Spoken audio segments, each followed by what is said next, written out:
Friends, once again welcome back to the GK study point. दोस्तों, जैसा हमने last video में देखा था, जो हमारा प्रोडक्शन फंक्शन था, प्रोडक्शन फंक्शन दो टाइप का होता है। एक आपके पास में शॉर्ट रन प्रोडक्शन फंक्शन होता है और दूसरा हमारे पास में लॉन्ग रन प्रोडक्शन फंक्शन होता है। ठीक है, उसके आगे ही हम कंटिन्यू करने वाले हैं। आज हम बात करेंगे टाइप्स ऑफ प्रोडक्ट, मतलब जो आपने प्रोडक्शन किया है, जो आपको फिनिश गुड्स मिलने वाला है, वो कितने टाइप का होता है। ठीक है, तो ये बेसिकली हमारे पास में तीन टाइप का होता है। कौन कौन सा होता है, बात करते हैं हम फर्स्ट पॉइंट की। तो फर्स्ट पॉइंट होता है टीपी। टीपी बोले तो टोटल प्रोडक्ट। टोटल प्रोडक्ट, ठीक है। सबसे पहले स्टार्टिंग से ही बात करते चलेंगे। टोटल प्रोडक्ट होता क्या है? देखो, टोटल प्रोडक्ट होता है, it refers to the number of units या it refers to the sum of units which can be produced या which is produced by using all resources। जितने भी रिसोर्सेज आपके पास में हैं, उन रिसोर्सेज का यूटिलाइजेशन करने के बाद जितना आपको आउटपुट मिला है, that is called total product. तो टोटल प्रोडक्ट क्या होगा? टोटल प्रोडक्ट होगा sum of output. Sum of output जो आपको किससे मिलेगा? Which is produced by utilising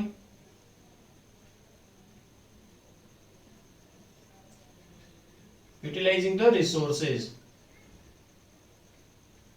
या whole unit of the resources. ठीक है, तो सम ऑफ आउटपुट, इसको हम क्या बोलेंगे? इसको बोलेंगे टोटल प्रोडक्ट। इसका फॉर्मूला क्या होगा?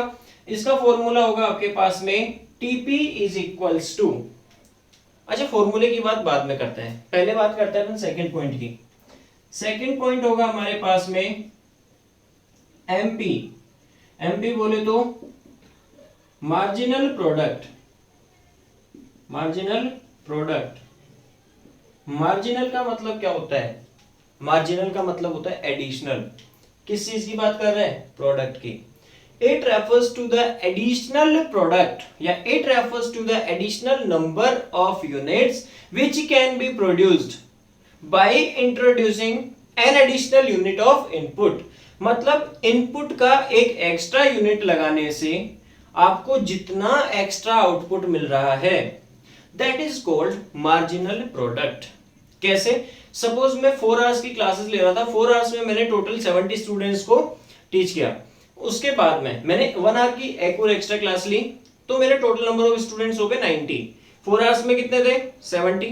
5 में कितने हो गए? 90। तो जो मैंने एडिशनल 1 आवर लिया, उसमें एडिशनल कितने स्टूडेंट्स पढ़ाए मैंने? 20। That is called marginal product. ठीक है, तो मार्जिनल प्रोडक्ट क्या होगा? मार्जिनल प्रोडक्ट होगा additional output which is derived by an additional unit of input।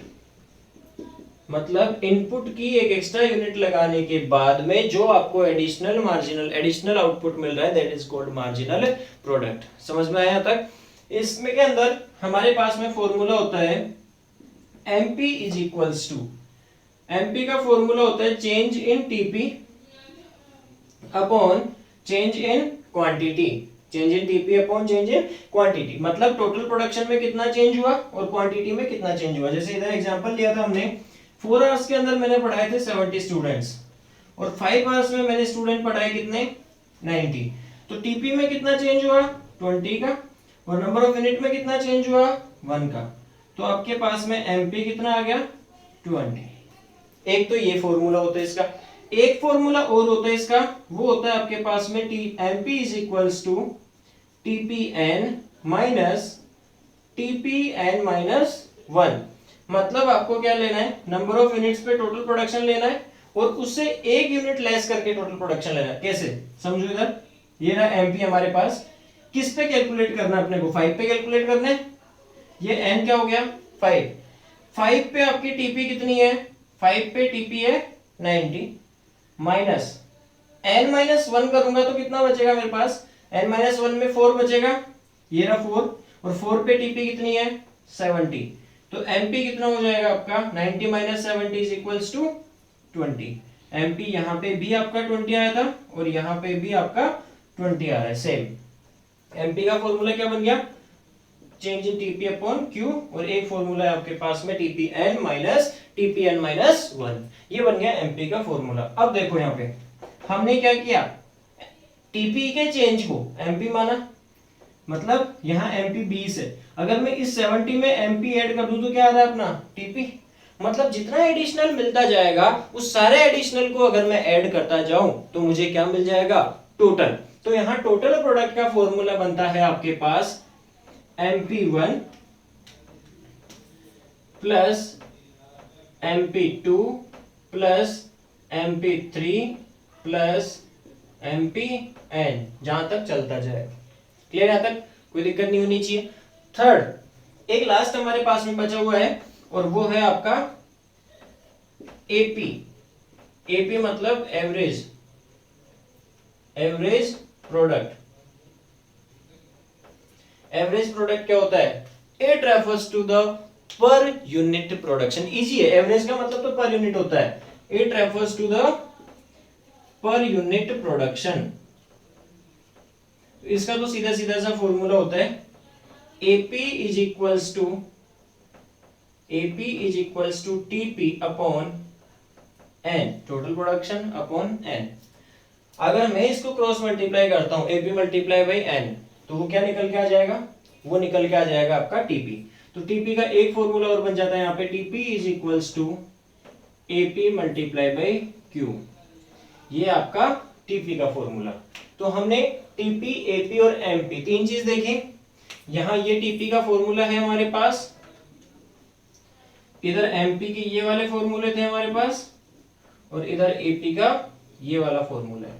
यहां तक कोई दिक्कत है, मेरे हिसाब से कोई दिक्कत नहीं होनी चाहिए। अब हम बात करेंगे इन तीनों के अंदर रिलेशन कैसा होता है। टीपी, एपी और एमपी के अंदर जो रिलेशनशिप अवेलेबल होती है वो रिलेशनशिप कैसी होती है। तो इसके रिलेशन को देखने के लिए, इन तीनों डेफिनेशंस को वापस से एक और अच्छी तरीके से समझने के लिए हम एक छोटी सी टेबल लेते हैं और उस टेबल से हम समझेंगे कैसे हमारा टीपी, एपी और एमपी आता है।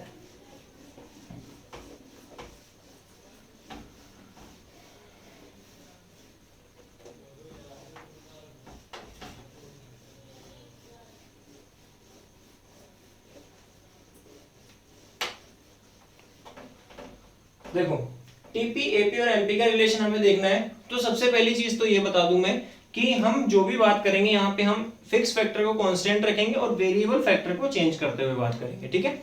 चलो यहाँ पे हमारे पास में फिक्स फैक्टर सपोज कांस्टेंट है, हम ले रहे हैं वेरिएबल फैक्टर, तो ये वेरिएबल फैक्टर की क्वांटिटी है हमारे पास में। वेरिएबल फैक्टर के बाद एक अपने को लेनी है टीपी, तीनों से कैलकुलेट करके बताऊंगा। एक अपने को लेनी है एपी और एक अपने को लेनी है एमपी। क्लियर, टीपी, एपी और एमपी। चलो बात करते हैं यहाँ पे हम नंबर ऑफ यूनिट से फर्स्ट पे आते हैं। फर्स्ट, अच्छा ठीक है, फर्स्ट से ले लेते हैं। First, second, third, fourth, fifth, sixth, seventh. एक अज्यूम करना पड़ेगा हमेशा, पहले एक बार अज्यूम करके बता रहा हूं, उसके बाद में समझाऊंगा क्यों ऐसा ही होता है, सारी चीज एक्सप्लेन करेंगे, बट एक आपको अज्यूम करना पड़ेगा। तो मैं टीपी अज्यूम कर रहा हूं, ठीक है। टीपी अज्यूम करूं या एमपी अज्यूम करूं, बताओ क्या अज्यूम करना है। ओके, कोई सा भी अज्यूम कर लो। अगर टीपी अज्यूम करोगे तो एमपी निकल जाएगी, एमपी अज्यूम करोगे तो टीपी निकल जाएगी। हम बात करते हैं, चलो मैं एमपी को अज्यूम कर रहा हूं। सपोज एमपी यहाँ 10 है, यहाँ 20 है, यहाँ 30 है, ठीक है। उसके बाद में यहाँ 20 है, यहाँ 10 है, यहाँ 0 है और यहाँ पे -10 है।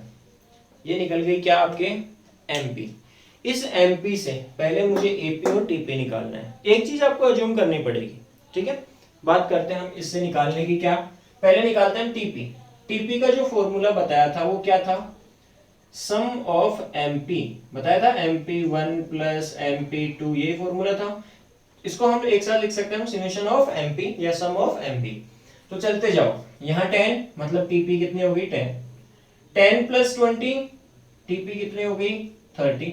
अच्छा ऐसे प्लस कर दो, 2 यूनिट तक आपका टोटल प्रोडक्शन 30 था। जैसे ही आपने 3 यूनिट लगाई 30 और मिल गया, 30 प्लस 30 कितना हो गया 60, 60 प्लस 20 80, 80 प्लस 10 90, 90 प्लस 0 90, 90 माइनस 10 80, ये आ गया आपका टीपी। अब निकालना है एपी। एपी कैसे निकलता है, TP divided by Q. 10 divided by 1 करोगे तो 30 divided by 2, 60 divided by 3, 80 divided by 4, इधर 20, ठीक है।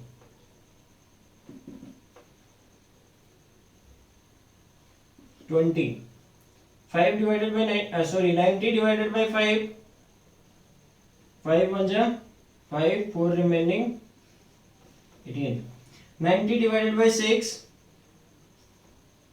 15, 80 डिवाइडेड बाय 7 13.80, 10 3,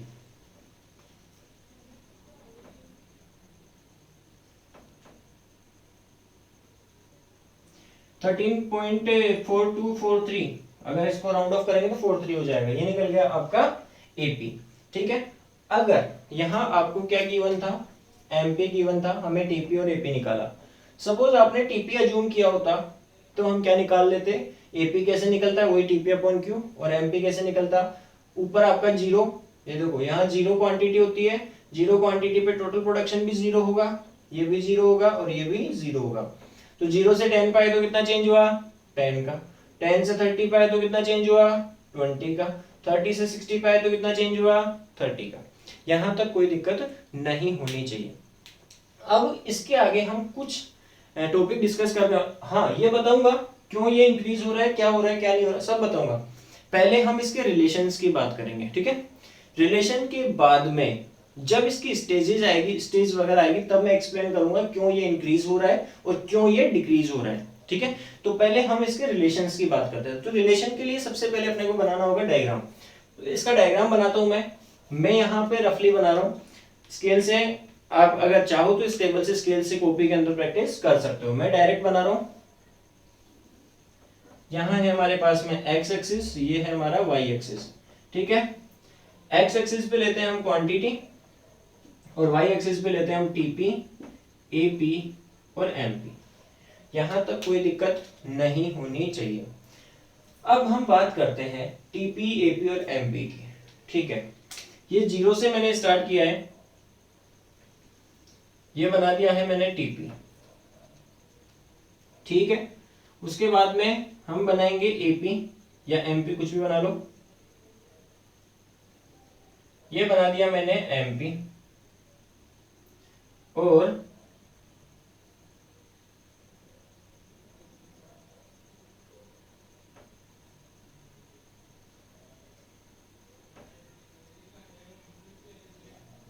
ये बना दिया मैंने एपी।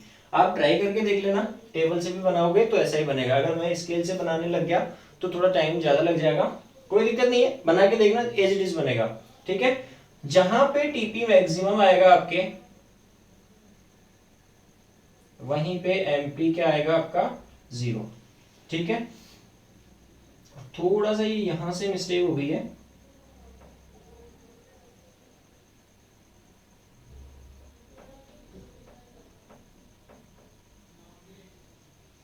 ये बन गया हमारा टीपी, एपी और एमपी का डायग्राम। अब यहाँ रिलेशंस की बात आती है, ठीक है।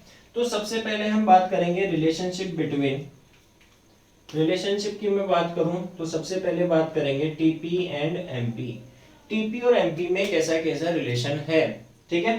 तो देखो, व्हेन एमपी इंक्रीज, जब आपका एमपी क्या है इंक्रीज है, पहला रिलेशन बता रहा हूं, when MP increase then TP increase with the increasing rate. मतलब टीपी इंक्रीज तो हो रहा है लेकिन उसकी रेट क्या है, इंक्रीजिंग रेट है। क्यों है ये सब मैं एक्सप्लेन करूंगा, ठीक है। इधर देखो, एमपी क्या हो रहा है 10 20 30, यहां तक बढ़ रहा है, number of unit third number of unit तक ये बढ़ रहा है। तो यहां तक देखो टीपी पहले कितना चेंज हुआ 10 का, फिर कितना चेंज हुआ 20 का, फिर कितना चेंज हुआ 30 का।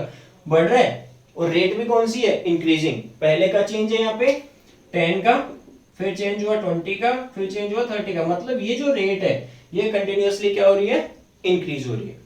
दूसरी बात करते हैं अपन, दूसरा है इसके अंदर when MP decrease but positive, जब एमपी डिक्रीज हो रही है और पॉजिटिव है, then TP increase with the decreasing rate, TP increase with the decreasing rate. TP increase तो होगा लेकिन रेट कौन सी होगी इसकी, डिक्रीज होते हुए। देखो इधर नंबर ऑफ यूनिट 4 20, इसके बाद में 30 से डिक्रीज हुआ लेकिन पॉजिटिव अभी तक। टीपी क्या हो रहा है, इंक्रीज तो हो रहा है। यहां देखो 60 से 80 पे गए, इंक्रीज तो हुआ लेकिन कितने का, 20 का। 80 से 90 पे गए, इंक्रीज हुआ लेकिन कितने का, रेट क्या हो रही है, बार बार डिक्रीज हो रही है। टीपी इंक्रीज तो हो रहा है but rate decrease. Third relation की अगर मैं बात करूं तो थर्ड रिलेशन बोलता है इसके अंदर when MP becomes 0 TP on its maximum point, जब एमपी क्या हो जाएगी, 0 हो जाएगी। इधर देखो जब हमारी एमपी 0 है, ये रही, उस लेवल पे टीपी हमारा मैक्सिमम है, इससे ज्यादा कहीं पे भी टीपी नहीं है, ये जो लाइन ड्रॉ कर रखी है। और उसके बाद में जो फोर्थ और लास्ट रिलेशन है टीपी और एमपी का, वो है आपके पास में when MP becomes negative then TP starts falling, TP क्या होने स्टार्ट हो जाएगी, डिक्रीज होना स्टार्ट हो जाएगी। देख लो यहाँ पे जब आपके पास में एमपी क्या गया, नेगेटिव, तो टीपी क्या हो गया आपका, डिक्रीज होना स्टार्ट हो गया। यहां तक कोई दिक्कत नहीं होनी चाहिए। नेक्स्ट हम बात करते हैं relationship between AP and MP. AP और एमपी का रिलेशनशिप देखो, एपी और एमपी में क्या रिलेशन है, व्हेन एपी इंक्रीजेस, जब आपका एपी बढ़ रहा है, व्हेन एपी इंक्रीजेस, क्या हम बता सकते हैं कि हमारा एमपी बढ़ रहा है या कम हो रहा है। देखो एपी यहां तक बढ़ रहा है, यहां तक बढ़ रहा है, लेकिन एमपी यहां तक बढ़ रहा है और उसके बाद कम हो रहा है, दोनों ही सिचुएशन आ गई। तो हम ये तो नहीं बोल सकते कि एमपी बढ़ रहा है या कम हो रहा है। हम क्या बोलेंगे यहाँ पे, हम यहाँ बोलेंगे when AP increase then MP is greater than AP. MP क्या है, एपी से ज्यादा है। कैसे, इधर देखो जब आपका एपी बढ़ रहा है यहां तक देखो आपका एमपी क्या है, एपी से ज्यादा है। दूसरा when AP on its maximum point, जब एपी अपने मैक्सिमम पॉइंट पे होगा तो इस सिचुएशन में क्या होगा हमारा, MP is equals to AP. देखो जब एपी अपने मैक्सिमम पॉइंट पे है 20, इसके बाद में कहीं पे भी नहीं बढ़ रहा है, इस लेवल पे दोनों क्या है, बराबर। और तीसरा रिलेशन है व्हेन एपी स्टार्ट्स डिक्रीजिंग या व्हेन एपी इज डिक्रीज, जब एपी डिक्रीज होता है तो यहाँ है MP is less than AP, MP आपका एपी से कम है। ये देखो जब एपी डिक्रीज हो रहा है तो एमपी इससे क्या है, कम है। क्लियर यहां तक। तो ये हमारा टीपी, एपी और एमपी के रिलेशनशिप हुए। नेक्स्ट वीडियो के अंदर हम देखने वाले हैं कि ये जो चीजें हैं क्यों इंक्रीज होती है, क्यों डिक्रीज होती है, क्या इसकी वजह है। ठीक है, तो पहले हम देखेंगे law of variable proportion. Next video में लॉ ऑफ वेरिएबल प्रोपोर्शन लेके आऊंगा मैं। उसके बाद में उसमें जो 3 स्टेजेस होगी जो यहाँ पे बात की है, देखो पहला इंक्रीजिंग रेट से बढ़ रहा था, फिर डिक्रीजिंग रेट से, और फिर डिक्रीज हुआ। तो वो स्टेज जब आएगी तब मैं एक्सप्लेन करूंगा क्यों इंक्रीज होता है, क्यों डिक्रीज होता है। क्लियर। तो आज के लिए इतना ही गाइस, बाकी हम कंटिन्यू करेंगे हमारे नेक्स्ट वीडियो में। Okay, thank you so much.